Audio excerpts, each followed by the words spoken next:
Hello everyone, this is Sakshi Vishnoi and welcome to Magnet Brains, एक ऐसा channel जहां पर आपको मिलते हैं 4 to 12th क्लास तक के सारे सब्जेक्ट्स की वीडियोस बिल्कुल free of cost. So students, अब हम क्या पढ़ने वाले हैं? अब हम पढ़ेंगे merits and demerits of ranks correlation.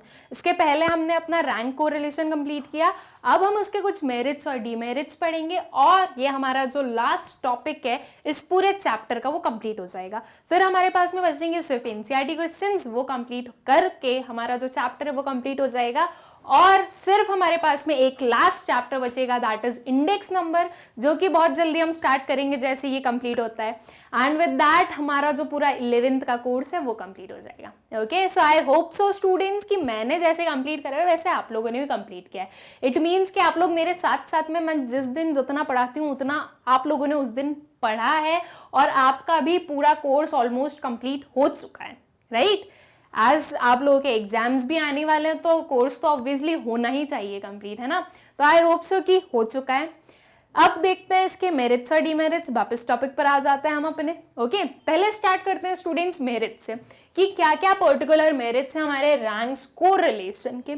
So easy to calculate and simple to understand, बहुत ही हम बोल सकते हैं नॉर्मल सा या ऑर्डिनरी सा हमारा क्या है मेरिट, क्या है? easy to calculate and simple to understand। Calculation में इजी है, यस ऑफ कोर्स है, हमने देखा था कैलकुलेशन में इजी है, बस उसका फॉर्मूला अगर एकदम से हम देखें तो ऐसा लगता है 6 सिग्मा डी स्क्वायर, पता नहीं क्या क्या करना होगा, राइट? लेकिन बहुत इजी सा कैलकुलेशन है, राइट? करना कुछ नहीं होता है, हमें R1 और R2 चाहिए, D निकाल लो, R1 माइनस R2 करके और D स्क्वायर निकाल लो, तो हमारे पास में क्या आ जाता है? सिग्मा डी स्क्वायर आ जाता है, राइट? तो बस सिग्मा डी स्क्वायर निकल गया, तो बाकी तो फिर n नीचे जो हमारा डिनोमिनेटर होता है उसमें तो हमें n की रिक्वायरमेंट होती है। सिर्फ कैलकुलेशन यहाँ पर हमें वो जो मैथमेटिकल एप्लीकेशंस है वही अप्लाई करने होते हैं कि भाई डिवाइड करना पड़ेगा, फिर माइनस करना पड़ेगा, ये सारी चीजें। बाकी यहाँ पर कुछ भी डिफिकल्ट कैलकुलेशन नहीं था, राइट?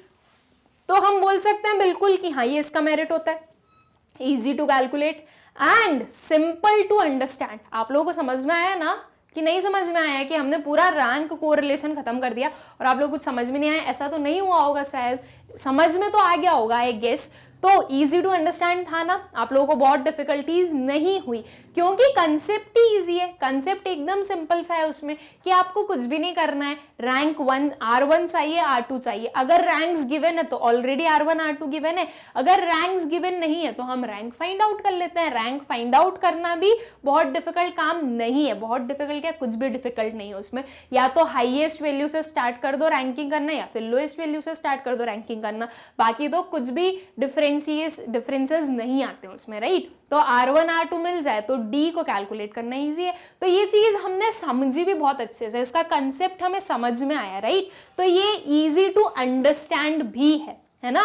तो ये क्या बन जाता है? इसका एक मेरिट बन जाता है कि चलो ठीक है, हमने जब ये जो हमारा रैंक्स स्पीयरमैन्स रैंक कोरिलेशन पढ़ा तो वो हमें अच्छे से समझ में भी आ गया और उसका कैलकुलेशन में भी बहुत ज्यादा ट्रिक्स नहीं है या बहुत ज्यादा ट्रिकी नहीं है वो, राइट? तो ये क्या हो गया? मेरिट हो गया। फिर नेक्स्ट पर आते हैं, useful when the data is qualitative in nature. ये चीज हमने देखी कि हमारा जो स्पीयरमैन्स रैंक कोरिलेशन है ये क्वालिटेटिव डेटा के लिए भी यूज होता है ना? जब हमारी रैंक्स गिवन होती है वो अगर क्वालिटेटिव डेटा के लिए गिवन है तो हम लोग क्या करते हैं, हम लोग उसमें से डायरेक्ट फाइंड आउट कर सकते हैं अपना कोरिलेशन। और हमने ये भी देखा कि क्वालिटेटिव के साथ साथ में वो क्वांटिटेटिव डेटा के लिए भी यूजफुल है। जब रैंक्स गिवन नहीं होती है, रैंक्स गिवन नहीं होती इसका मतलब कि वैल्यूज गिवन होती है और वो वैल्यूज जो होती है वो क्या होती है? हमारी क्वांटिटी होती है। तो जब क्वांटिटेटिव डेटा गिवन होता है तब भी हमारे जो स्पीयरमैन्स रैंक कोरिलेशन है वो यूजफुल होता है, राइट? तो ये चीज इसका मेरिट बनता है कि वो क्वांटिटेटिव डेटा के लिए भी यूजफुल है और क्वालिटेटिव डेटा के लिए भी यूजफुल है। और ये सिर्फ ये हमारा जो मेथड है ये हमें क्वालिटेटिव डेटा के बारे में एक डिग्री और डायरेक्शन बताता है हमारे कोरिलेशन का, जो कि हमारा Karl Pearson's coefficient of correlation नहीं बता पाता, राइट? फिर आता है हमारा नेक्स्ट वाला मेरिट, वो क्या है? only method that can be used when we are given ranks but not the actual data। अगर ranks given है तो ये एक ओनली मेथड है, एक इकलौता मेथड है हमारा स्पीयरमैन्स रैंक कोरिलेशन, जिसे कि हम यूज कर सकते हैं कोरिलेशन फाइंड करने में। अगर रैंक्स गिवन है तो सिर्फ यही यूज होगा।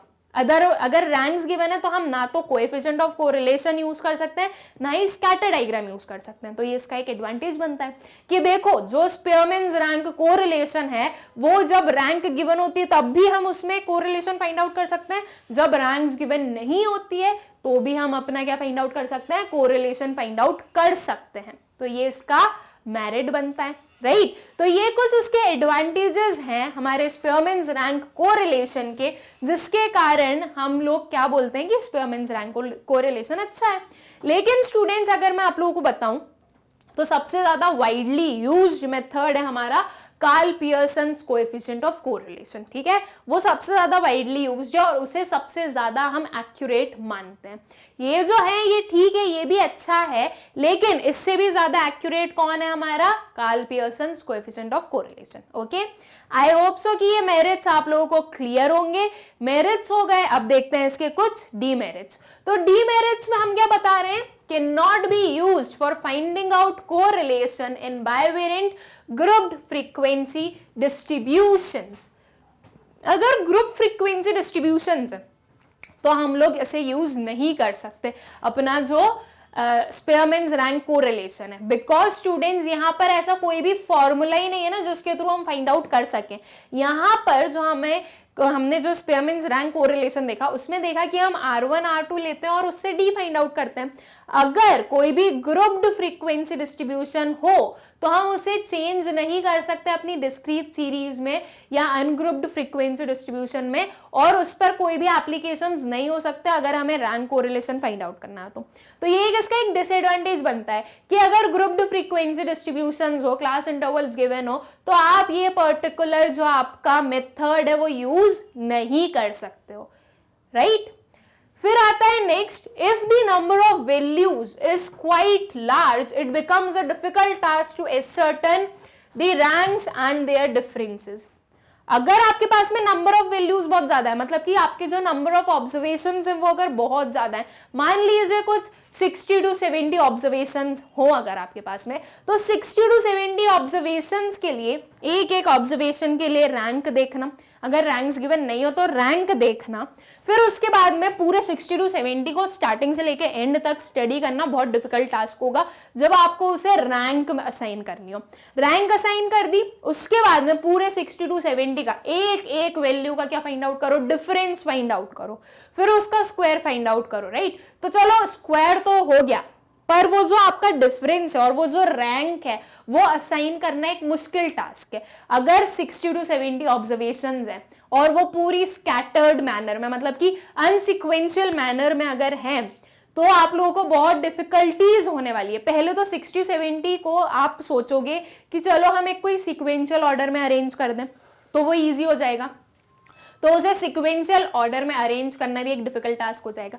अगर आपने उसे सिक्वेंशियल ऑर्डर में अरेंज नहीं किया तो भी आपको रैंक असाइन करना मुश्किल हो जाएगा, बिकॉज आपको बार बार सारी वैल्यूज को देखना पड़ेगा कि आप फर्स्ट रैंक किसको दोगे, सेकेंड रैंक किसको दोगे, थर्ड किसको दोगे, और अगर बाय चांस आप लोगों का थोड़ा बहुत भी ऑब्जर्वेशन में कोई भी मिस्टेक हो गई तो आपका जो आंसर है वो गलत आ जाएगा। और ये चीज ऑब्वियस है स्टूडेंट्स की, जब आप 60 to 70 ऑब्जर्वेशन को स्टडी करोगे, उनकी नंबरिंग करोगे, तो वो कुछ ना कुछ उसमें मिस्टेक हो ही जाती है। तो ये चीज इसका एक डिसएडवांटेज बनती है, ठीक है। फिर आता है this method lacks precision as compare to Karl Pearson's method, it uses rank instead of original value.